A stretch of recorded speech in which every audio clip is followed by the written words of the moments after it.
Hey everybody, this is your host, Cat Daddy, and you are listening to Cat Daddy Podcast. Today's episode is going to be a little tad different than the other ones, if the other ones are actually normal, right? This one is going to be a review of the starter box RPG game called the Animal Adventures RPG Starter Set, The Curse of Dr. Krankenstein. It's like any other starter box of the 5th edition role-playing game, D&Ds, but this one's going to be a little tad different. Instead of Dungeons and Dragons and orcs and goblins and wizards and all that kind of stuff, it's pretty much talking cats and dogs. Now, you may ask yourself, or you may ask me, why cats and dogs? And it's just, those are the characters that you could play as, a cat or a dog, for this starter set, or for the first book that you could actually buy of this company. Now, the cats and dogs, of course, they still have classes. Like there's this cat, Persian male cat called Solon. He's a warlock. His armor class is 414, initiative +2, speed 6. Not a bad character at all. This one's kind of like the dick, the asshole of the bunch. The box, I'm sorry. I'm getting ahead of myself. The box includes the rule book, a short storyline that consists of 4 different chapters, a little small GM wall that tells you the information of each character that you can play as, and the 4 villains that could be popping up in the story. Now, and it comes with I believe 8 dices, the D&D dices, 2 20-sided dices for rolling advantages and disadvantages, and 7 character sheets. Now, the character sheet I was talking about was Solon. He's a male Persian warlock cat. Now, this one's going to be the most powerful character that you have that's able to do magic or spells. He has 4 different spells with attack modifier of +5 when you're doing spells, with a saving throw of 13 when you're doing spells. It has a light crossbow and a bite attack as attacks. I mean, it's not a bad character. It's not a bad character at all, but it's not actually the beginner character. But if you like, magic, that should do to pick. The second character I'm pulling up over here is a female Labrador. It's called Chantilly. It's a fighter. Now, this one, if you like, like fighting, this is your character right here. It's armor class 14, initiative +2, speed 6. It has a great sword, a bite attack, and it doesn't have any spells, but it has special abilities to where when you're fighting with one weapon, you gain +2 damage. You actually add +2 to any damage rolls, but that's just an additional +2, because when you're doing your damage, you get 2 6-sided dice +5. So +5 +2, you pretty much get a +7. It's not a bad one. It's not a bad character at all. Like, this one's just like bronze and muscle. Once per adventure, you may regain 1 10-sided +1 hit die. It's not bad. Or once per adventure, not per game, per adventure, you could opt out and take half the damage given to you in an attack. Now, this one, if I was to choose, I'll choose this one if I'm playing by myself, or if I'm playing with a group of people that are beginners. I'll pick Chantilly, the fighter, female Labrador. Not bad at all. Now, for the third character, Brianna. She's a paladin, female boxer. Her armor class 16, initiative +1, speed 6, long sword, and bite attack. Now, this one does have special abilities. I feel like I'm spilling the beans in too much of these characters. It has 5 abilities They're mediocre, but it's a pattern, so it's a pure-hearted character. Now this one is pretty good. It's a pattern. It's not a fighter.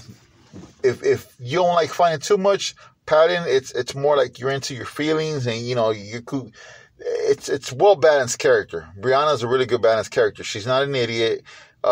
She could go. She could use like a light spell, light mischievous if she has to save her friends, and she'll throw down in a fight too, just to come out righteous. Not a bad character. It's a Brianna the Paladin boxer. Now for the fourth character, Elvis. It's a board male cavalier. Armor class 13, initiative +2, speed 6. Attacks consist of rapier and bite attack.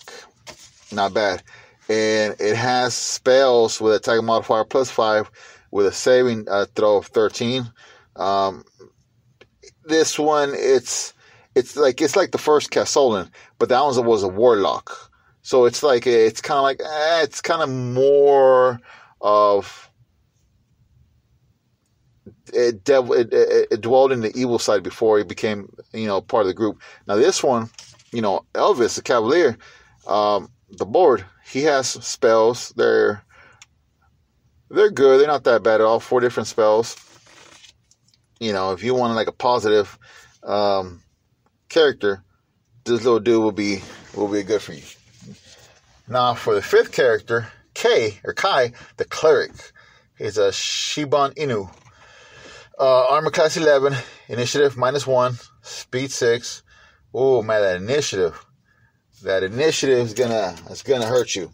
It's gonna hurt you at all. It's a +1, not good. But attack is mace with a bite attack. Now turn the page. Ooh, it has 5 spells. Attack modifier 5, saving throw 13. Okay, so not bad at all. This is Kai, little friendly little dude, doggy. Now, this one, character 6, it's a cat. It's a female sphinx called a Whisper, sorcerer. Okay, not bad. I'm just looking at the stats. Not bad. Class armor 12, initiative +2, speed 6, has a quarterstaff and bite attack as attacks. And it also has 5 spells with 5 +5 attack modifier and 13 saving throw. Not bad at all. Looking at this kitty cat, hit points 8. Not bad. Okay. I mean, it has. This one's going to be the one that has less of a armor class. The weakest one. It's 12 armor class. And hit points 8. But it has really cool spells. Has 5 different spells. My opinion, if you like, play with a wizard or cast some cool spells, this one's a way to go. It's physically weak, but the spells are really awesome. It has an acid splash, range 12, duration instantaneous, use in a game infinite. It has a mage hand, range 6, duration 1 minute, uses infinite. The third spell is a minor illusion, range is 6, duration 1 minute, uses infinite. Fourth spell is magic missile, range is 24, pretty good for the range. Duration instantaneous, uses in the game infinite. Not bad, not bad at all. The fifth spell is called mage armor, range is torch, duration 8 hours, use in the game infinite. So all the spells in this little cat, the Sphinx cat, was a sorcerer named Whisper. They're all infinite. Just don't get hit, or try not to get hit. Hang back and protect the group. Now, the 7th character you could pick, it's named Molly. She's a rogue. I like rogues. Sometimes a little bit more I like playing as a fighter. I play as a fighter or rogue. Depends who I'm playing with. How good or how much of experience the other player is. I'll either pick a rogue or a fighter. So this one's a female, Likoi. I think I'm pronouncing the type of cat right. It's a Rogue Molly. Hit points 10. And you know what? I didn't really specify the hit points in every single character, but they range from 8 all the way to 14 or 15. This one's a 10. She's a rogue. Rogue, that'll be sneaky. Armor class 14. Initiative. Oh, wow. This one's initiative plus 4. This one's the highest initiative. Okay. I mean, they go first. They're rogues, you know. Speed 6. Oh, the attacks. This cat is on. This character out of the 7, the other 6 characters has 3 attacks. See, then I would definitely pick this one if I was playing. But most of the time, I'm the GM or the DM. But I would definitely pick this one if I was able to play in a campaign. This one has 3 attacks. One owns a dagger. The other one's a light crossbow, and for the 3rd attack, it's a bite attack. I think all of them have bite attacks because they're usually playing as a cat or a dog. Not bad at all. Not bad at all. Man, I'm really looking at the initiative plus 4. Wow. And as rogue, it has, you know, goodie bag, a special ability, sneak attack, action cat, good luck cat, and dark vision. 10 squares ahead. Now 10 squares, wow, that's what, like 50 feet, because each square is 5 feet. Now I think another cat had like 10 feet of pure night vision, but that's just 2 squares. But this one, okay, Molly, wow, okay. My daughter, she was never, she's 18, she never was into the D&D until I kind of, the reason I got this was so I could play with my wife and daughter. My daughter, she was never into D&D, the goblins and whatnot. But this is a pretty good, well balanced starter set. You know, there are 4 different small, simple stages for the storyline. I don't really want to say what they takes place, but the Curse of Dr. Frankenstein, it's a guy, your animals, you're either a cat or dog. I mean, you could pretty much figure it out why you're to the rescue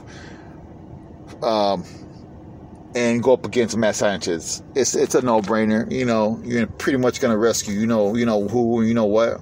It's a good starter set. I've been playing D&D, you know, since the early 90s or mid 90s maybe. It's not just for beginners. If you want to play like a little bit more friendlier game, a funner game with different people, this is it. My son, he's also 18. He plays. He's an intermediate D&D player. He also enjoys this game. Of course, it's less brutal, less gore, but I seen him laugh and smile from time to time. He likes this, but my 18-year-old daughter really enjoys it. She's a animal lover. As with my wife, she used to be a veterinary or vet tech back in the day, so obviously she loves this. And my wife's a tabletop enthusiast like I am. So it's my daughter gave it 2 thumbs up. My wife, she gave it 2 thumbs up. My son gave it 1 thumbs up and 1 neutral thumbs up, just because he likes that gore and action and decapitation, to where, you know, you're fighting goblins and dragons and orcs and ogres and all that stuff. But he also enjoys this game. It's just because it's less violent. You can make it violent, but you don't really have to. It doesn't take the fun out of it just because it's less violent and more family friendly. I purchased the storybook for the first storybook called The Adventures of Gullet Cove. It's spelled Gullet, second word Cove. So Gullet Cove, I think. It should be arriving in the mail tomorrow. But I'm gonna go ahead and run this starter set this weekend. Not in a rush to finish it this weekend, but definitely gonna start the adventure book next weekend or the week after. But I'm gonna go and shoot a review of that next 2 weeks or so. But yeah, the starter set for Animal Adventures RPG, The Curse of Dr. Frankenstein. Y'all check it out, and like always, leave a comments below, and I appreciate it. And once again, this is Cat Daddy, and you're listening to Cat Daddy Podcast Show. Later. Have a good night, everybody. Much love.